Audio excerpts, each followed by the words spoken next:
నేను వచ్చిన తర్వాత కిషన్ రెడ్డి గారి ఫిర్యాదును ఒక కేంద్ర మంత్రి అయిన ఆ భయం కూడా లేదు. ఆ రోజుకు హోంశాఖ మంత్రిగా కిషన్ రెడ్డి గారు ఉన్నారు అధ్యక్ష. ఆయన సొంతూరులో 100 ఎకరాల భూదాన్ భూములకు సంబంధించి కిషన్ రెడ్డి గారు ఫిర్యాదు చేస్తే కిషన్ రెడ్డి గారి ఫిర్యాదును కూడా లెక్క చేయకుండా భూములను ప్రైవేట్ వ్యక్తుల పేరు మీదకి మార్చేసిండ్రు అధ్యక్ష. నేను వచ్చినెంబడే నేను కేసు కట్టించిన అధ్యక్ష. పోకల్వాడలో ఈరోజు ప్రభుత్వ భూములను ప్రైవేట్ కు ఈ ధరణి పోర్టల్ ద్వారా ఒక 2 ఎగ్జాంపుల్స్ చెప్తున్నా అధ్యక్ష. కొన్ని 100,000 ఉన్నాయి.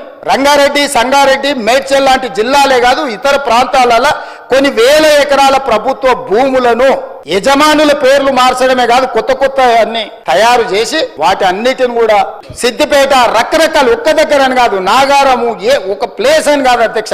ఇవాళ నేను ఎందుకు కిషన్ రెడ్డి గారితో ప్రస్తావిస్తున్నా అంటే ఈరోజు ఆయన యూనియన్ క్యాబినెట్ మినిస్టర్ అధ్యక్ష. ఆయన సొంతూరులో ఆయన ఫిర్యాదు చేస్తే కూడా భయం లేకుండా భూదాన్ భూములను బదిలీ చేసి ప్రైవేట్ వ్యక్తులకు పట్టా భూముల కింద రిజిస్ట్రేషన్ చేసిండ్రు అధ్యక్ష. నేను వచ్చిన తర్వాత